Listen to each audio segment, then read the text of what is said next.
Fear of missing out. Day 5. This is the day the Lord has made. Let us rejoice and be glad.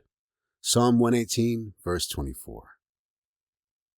Without the purposeful determination of a pilgrim, we are destined to live a life of distraction. 150 years ago, Henry David Thoreau left Concord, Massachusetts, because he believed it had become too noisy, too busy, too distracting. He went out to Walden Pond to reconnect with himself and with nature. It took him only 7 pages in his writings to conclude that most men lead lives of quiet desperation. Today, most men and women lead lives of distraction. Lack of focus leads to lack of commitment, and together, these lead us to lives of quiet and not so quiet desperation.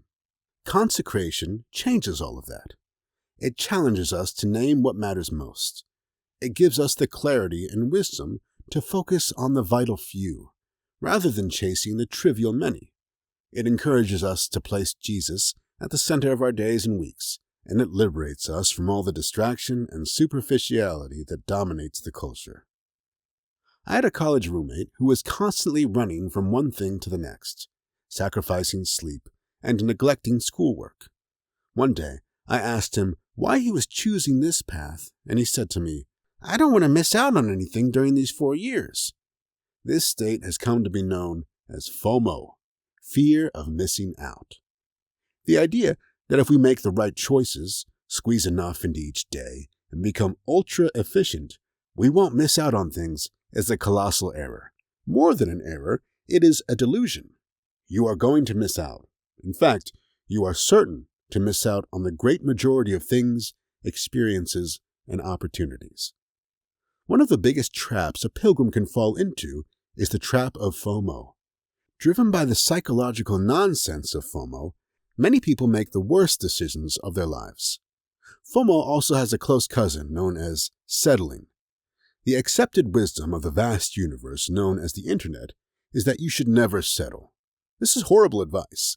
The 2 most common expressions of this nonsense relate to relationships and career.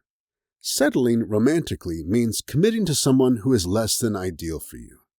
The professional version of this nonsense involves settling for a job that pays the bills and supports your family rather than pursuing your dreams. The truth is this: you have to settle. You don't have a choice. It is unavoidable. Our lives are finite. You do not have infinite time on this earth to pursue all possibilities. Your time is limited. You cannot become successful at anything without first settling on that path. To become a successful teacher or doctor, you set aside the possibilities of other careers and commit yourself to being a teacher or a doctor. If you bounce from one career to the next, never mastering any particular craft, you are settling in a different, much more diabolical way.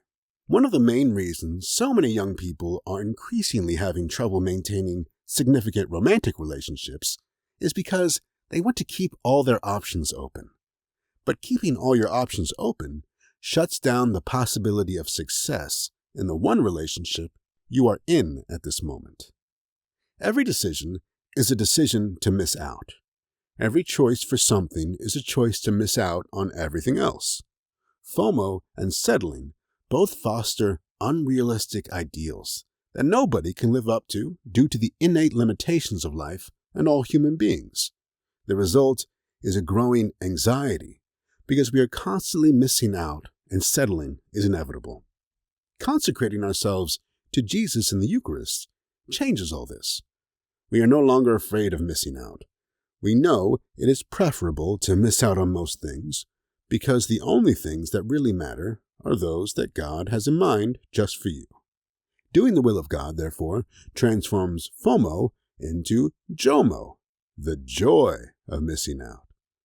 We each have to decide for ourselves if we are going to lead a life of distraction or a life of focus. The world promotes a shallow and superficial path, but this path doesn't lead anywhere worth going. I love what Willy Wonka says. A little nonsense now and then is treasured by the wisest men. Light-heartedness is a wonderful thing. Humor is gift from God. But life is a serious thing. It should be taken seriously.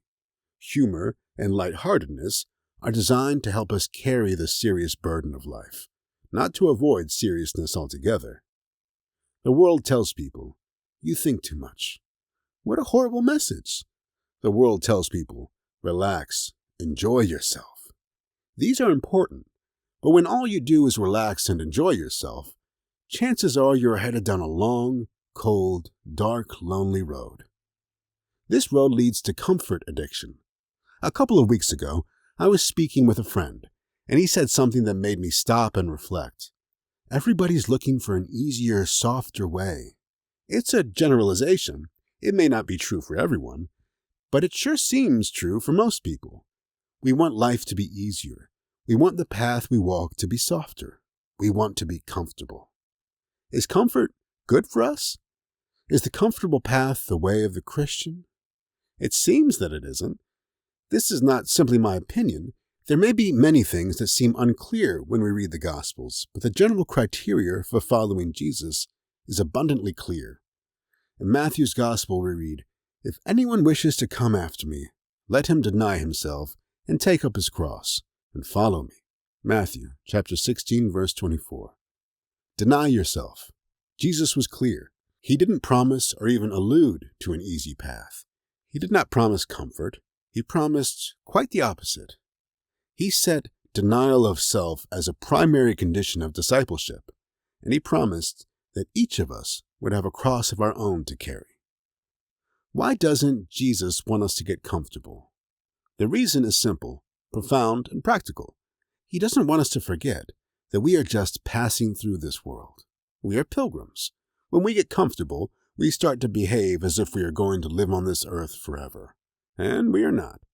Perhaps, if our lives have become comfortable, that alone is a sign that we have wandered away from the gospel path.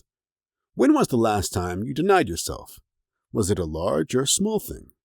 Consecrating yourself and your life to Jesus in the Eucharist is a serious thing. It will be uncomfortable at times, but it will also bring you spiritual gratification, like none you have ever known before now. A little seriousness is deeply agreeable to the human spirit. Deep thought is good for us. The modern obsession with comfort is an aversion to depth and seriousness, and it exiles too many people from God, religion, spirituality, the church, dynamic relationships, healthy parenting, rigorous careers, and so much more. Jesus comforted people in their afflictions and afflicted people in their comfort. The saints did the same thing. If you sit in the presence of Jesus in the Eucharist, you can expect the same. He longs to comfort you in your afflictions and afflict you in your comfort.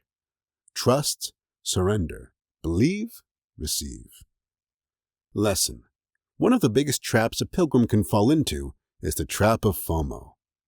Driven by the psychological nonsense of FOMO, many people make the worst decisions of their lives.